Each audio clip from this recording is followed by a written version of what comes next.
What is up, Division 2 agents? This is Gamer for Life back with another Division 2 build video.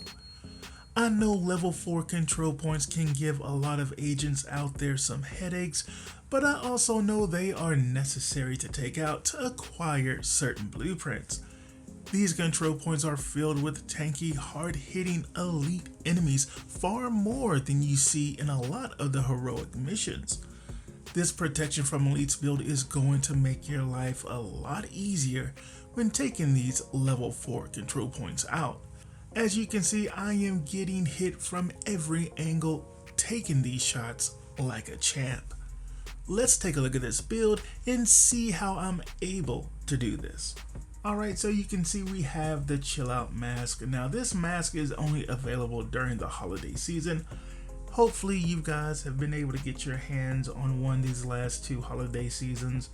But what this named item does is allow us to have 2 mod slots.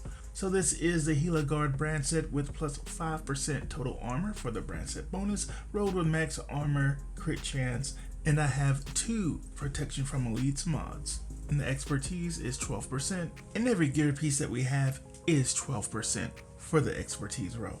Now the backpack, we do have the Matador. This is the named Walker and Harris backpack, plus 5% weapon damage for the brand set bonus, rolled with max armor, crit chance, crit damage with a 12% protection from elite mod.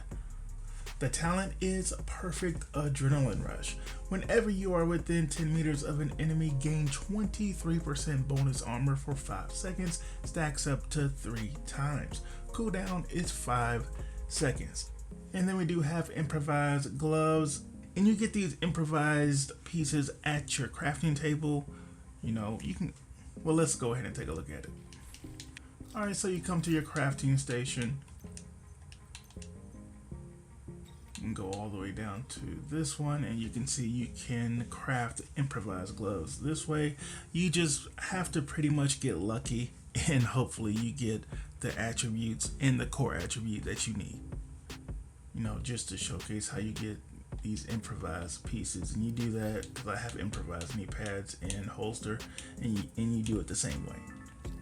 All right, so yeah, max armor, crit damage, crit chance, and the only max protection from elites mod that I have, 13%. And then we have the improvised knee pads, max weapon damage, crit chance, crit damage with a 12% protection from elite mod. And yes, that's the reason we have these improvised pieces, is because it gives us a mod slot. And then the last one is my holster, max armor, crit chance, crit damage with 12% protection from elite mod. And then my chest piece, which for whatever reason my mod was not on it. But yeah, this is Badger Tough, 10% shotgun damage for the brand set bonus, rolled with max armor, armor regen, crit chance, and the 12% protection from elite mod. Now obviously I would rather have the crit damage here instead of armor regen, but you know, I just couldn't find the perfect piece. And the talent is Intimidate. While you have bonus armor, gain 1 stack each second to a max of 9. Each stack increases weapon damage by 4% to enemies within 10 meters. All stacks are lost when you have no bonus armor.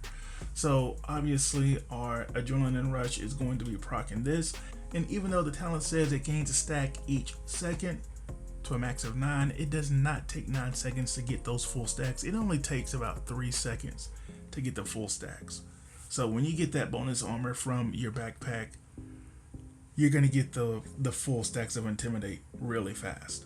And if you really want more damage on this build, you can change these knee pads to Fox's Prayers, but you would just have to change your specialization to Survivalist, since Survivalist is going to give you 10% protection from elites, and that will make up for losing this mod. So you will still be at max protection from elites. Alright, so the skills that we are using, we do have the Crusader Shield. It is at tier 5 because it does take in consideration the blue cores, plus 50% active regen, plus 200% shield health, plus 25% holstered regen. The mods, 4.9% shield health, 5% shield health, and 5% holstered regen. Then we do have the striker drone, which is out there to be a nuisance to the enemies, to keep them busy, keep some of the heat off of us. 15% for the expertise roll, mods 7.2 duration, 9.7 health, and 4.8% damage. And then the gun we are using is a Scorpio. This is 16% for the expertise roll, rolled with max shotgun damage, damage to armor, damage to target out of cover with the talent septic shock. Shooting a target applies stacks of venom which lasts for 10 seconds. Increasing stacks adds more severe debuffs to the target. 1 poison, 3 disorient, 6 shock, 7 target takes additional 20% damage from all sources. Stacks no longer increase. Duration of status effects is based on percentage of pellets hit on applying shot. I do have the shield splinter here, and you can use whatever AR you want just in case there is an enemy we need to shoot at long range. But the stats for our shotgun, you can see we are at 56% crit chance, 93% crit damage. So if you're able to get that attribute on your chest to crit damage, you will be over 100% crit damage. 65% headshot damage, 12% armor damage. Then we could take a look at that protection from elites. We are at the max that we can be at, 80% protection from elites. Alright, and we can take a look at the specialization. So we did go with Gunner, gives us more survivability, killing enemies grant 10% armor. Every third reload is 50% faster. Armor kits repair 100% armor and grant 30% bonus armor for 10 seconds. So another way we can get bonus armor. The Banshee Pulse and its 2 mods if you choose to use that. Generate 10% of total ammo capacity every 60 seconds. Party members recover 5%. 10% weapon handling while not moving. Need to be motionless for 1 second.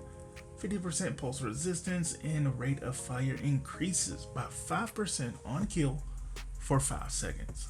And as always, just make sure the gun you are using is equipped on your specialization so you're getting that extra 15% damage.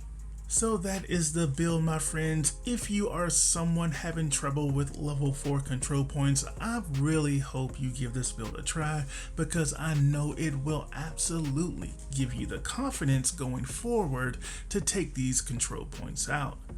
The gameplay I have coming up, you will see after I take out the initial enemies that are there, the next 3 waves of enemies, besides 1 purple NPC, which was kind of weird throwing 1 purple enemy in there, but they were all elite NPCs, and I was able to do my run in gunning style without ever having to pull out my shield because they just couldn't do enough damage to me for me to even think about pulling out my shield.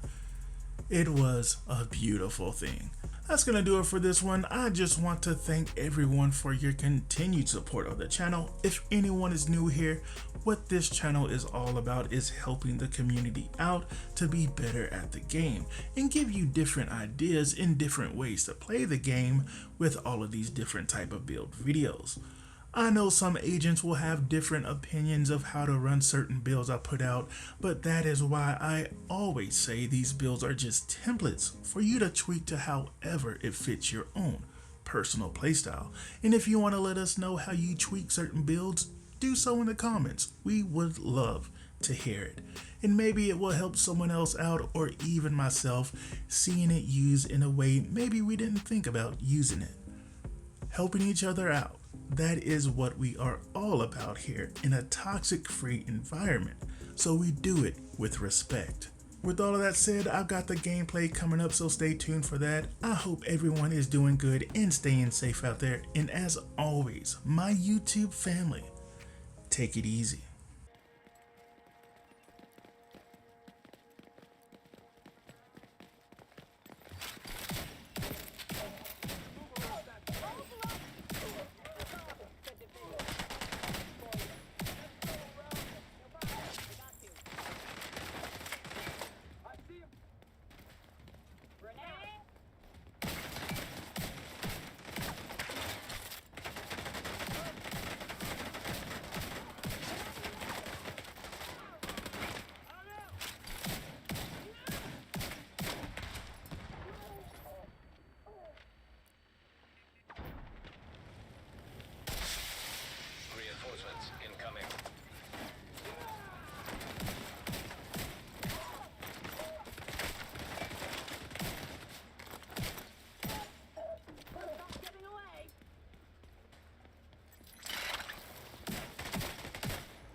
Additional hostile contact.